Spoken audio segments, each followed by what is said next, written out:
This is a case study for EDL 853, When a Student's Rights Are Wronged by Lisa T. Meyer. Section 1 is a summary of the case. This describes the school and community. Nottingham High School is in the Dover community. Nottingham serves 3,200 students. It was built in the 1950s.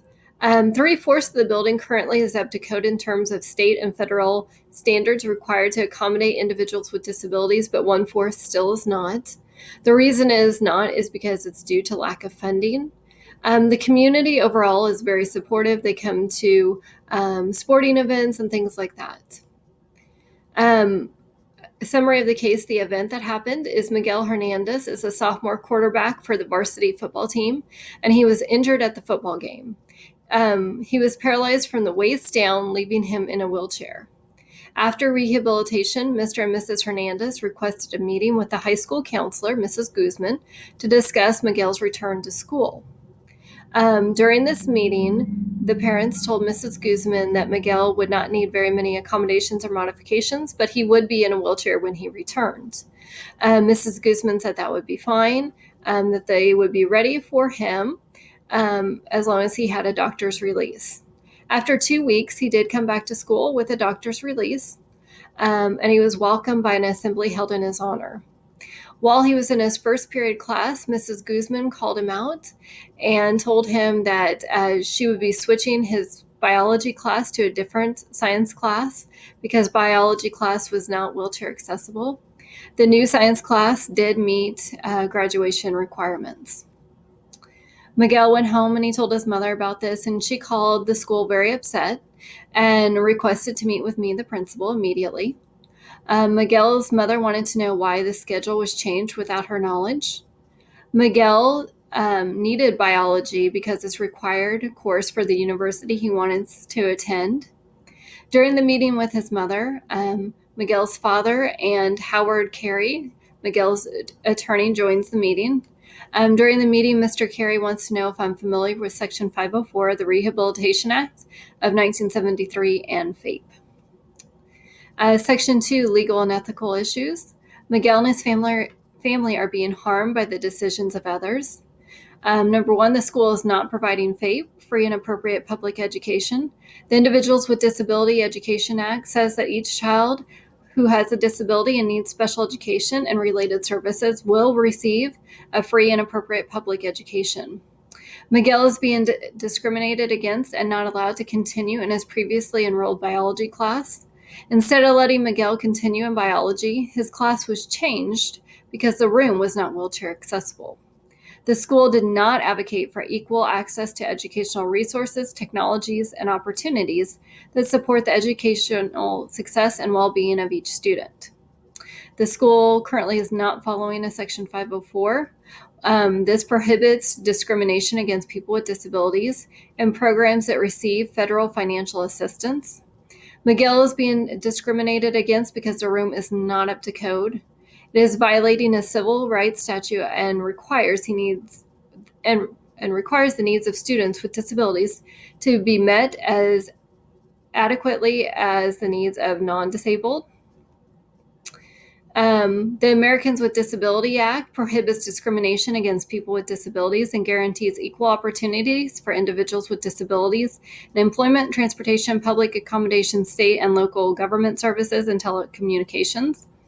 Miguel is being discriminated against because he is being denied access to the biology room, which would be public accommodations.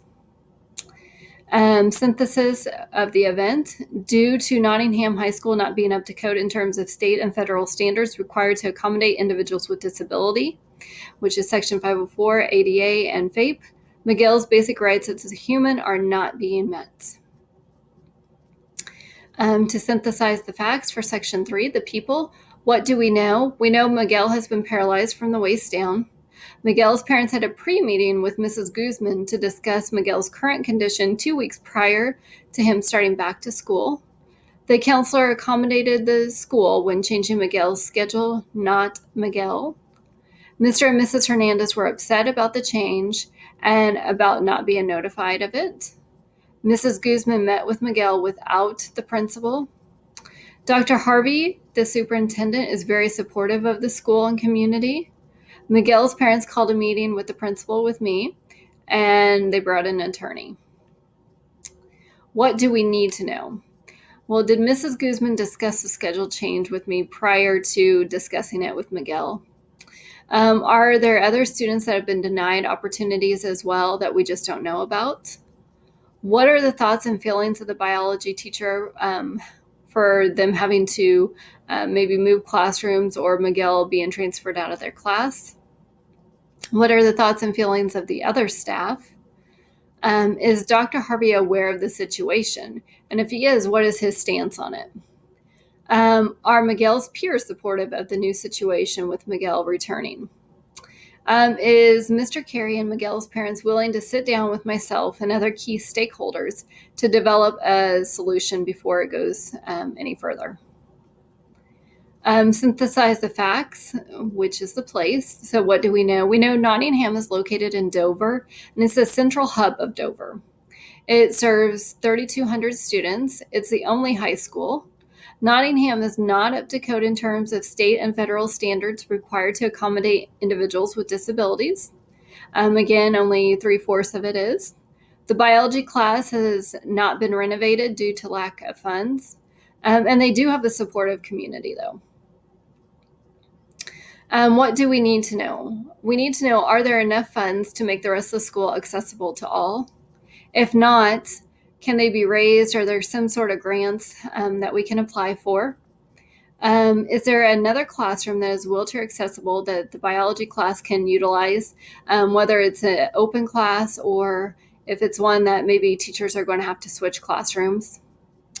Are Miguel's other classes for this semester wheelchair accessible, or are we going to start running into other snags once we get into Miguel's schedule? If not, can other teachers switch classrooms now?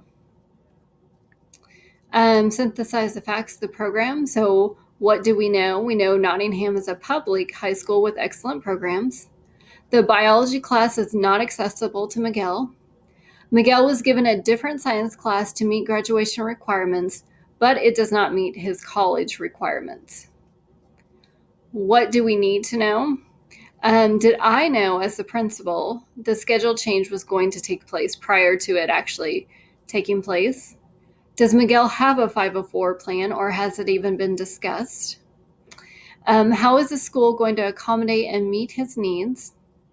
What future decisions need to be made to continue to accommodate Miguel throughout his high school career? Section 4, review and prioritize the information. The conflict, situation, and decisions could become very damaging to many stakeholders in the community. Miguel could be damaged because he's denied equal access and rights to a free, appropriate public education. The decision could hurt his chances of attending the college he was planning on. Mr. and Mrs. Hernandez were not informed of the decision to change the schedule, and their son is not getting his needs met.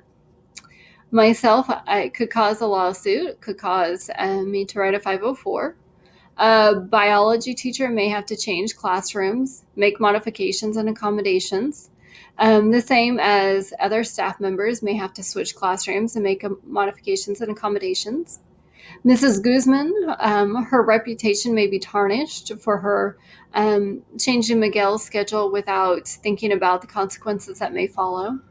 The community, the high school's reputation may negatively shift, and the support may decrease. Dr. Harvey needs to be aware of the situation and be ready to offer solutions. Section 5, identify options and possible consequences. After meeting with all relevant stakeholders, some of the school's options could include: 1, keep Miguel in the science class just to meet graduation requirements and support Mrs. Guzman's decision. 2, begin construction immediately on the biology room to make it accessible. 3, begin construction of the rest of the school and make it all up to code. 4, have the biology class in a different room that is accessible. 5, have Miguel take biology in the future once the biology class has become accessible. Or 6, offer biology as an independent study class or a distant learning opportunity. Section 6 is evaluate the option. So the option of just keeping him in the science class just to meet graduation requirements. A pro to that would be it supports Mrs. Guzman's decision. It's less work because you don't really have to do anything from here. The cons would be it doesn't meet FAPE, ADA, or Section 504. It isn't what is best for Miguel's future, and the family would still be upset. The option of to begin the construction immediately on the biology room to make it accessible. It rectifies the situation. It meets all code requirements. It meets Miguel's needs, and it makes the parents happy. The cons would be funding. Where is that going to come from? The time that it's going to take to do it. And with that, what is the plan for Miguel during construction? Option 3, begin construction on the rest of the school and make it all up to code. Again, this is the same as if we started the biology room. It would take care of the situation. It would meet all the codes. It would meet Miguel's needs. And again, it would make the parents happy. But again, a con would be, where is the funding going to come from? The time, what is the plan for Miguel during construction? Another option would be have biology class in a different room that is accessible. For this, Miguel can still attend biology class and meets the requirements of FAPE, ADA, and Section 504. The con would be the teachers must switch rooms in the middle of the year, and it may affect other students. Another option would be have Miguel take biology in the future once the biology class can become more accessible. A pro would be Miguel can still get his biology requirement needed for college, and the building has time to get up to code. The con would be Miguel's schedule must change. He's denied access to a class with his peers, and his family would still be upset. The last option would be offer biology as an independent study or distant learning opportunity. A pro would be Miguel will still get his biology requirements needed for college. He may get his classes actually done on a faster time schedule. Cons would be he would be taken out of class with his peers. Who is going to have to pay for the distance learning opportunity if that is the option that we do go with? Section 7, choose the best option. After reviewing all the options, the best option would be to let Miguel stay enrolled in his current biology class. However, the class will need to be moved to a classroom that is accessible. I will need to have a staff meeting to discuss possible changes with all stakeholders. I will need to allow time and manpower for the teachers to change classrooms because when teachers have to change classrooms in the middle of the year, it becomes a huge job and a huge stress. I will need to meet with Mrs. Guzman about her decision to change Miguel's schedule without considering the law first. I will set up a meeting with Miguel's parents, Dr. Harvey, and staff members to ensure everyone is on the same page. If a 504 plan is needed, I will go ahead and write that. I will try to make the transition as seamless as possible for Miguel, all students, and staff. And I will develop a plan outlining when the rest of the building will become accessible and communicate this out to stakeholders. Section 8, implementing the decision. Step 1 would be to set up a pre-meeting with Dr. Harvey, the biology teacher, others affected by the move, Mrs. Guzman, the school attorney, and myself. In this meeting, I'd like to come up with a rough draft to present to the Hernandez family. Step 2 would be to set up a meeting with Miguel, his parents, his attorney, myself, and Dr. Harvey. During the meeting, I want to take notes of the request and then present the rough draft, and then modify our plan accordingly and come up with an agreement during the meeting. Step 3 is discuss a possible 504 and what accommodations and modifications Miguel will need. Step 4, establish a timeline when everything will be completed and ensure that everyone is well aware. Step 5, develop a plan with the biology teacher and other teachers affected that covers where, when, and how they will switch classes and offer solutions to their move. Step 6, begin developing plans for Miguel's long-term scheduling.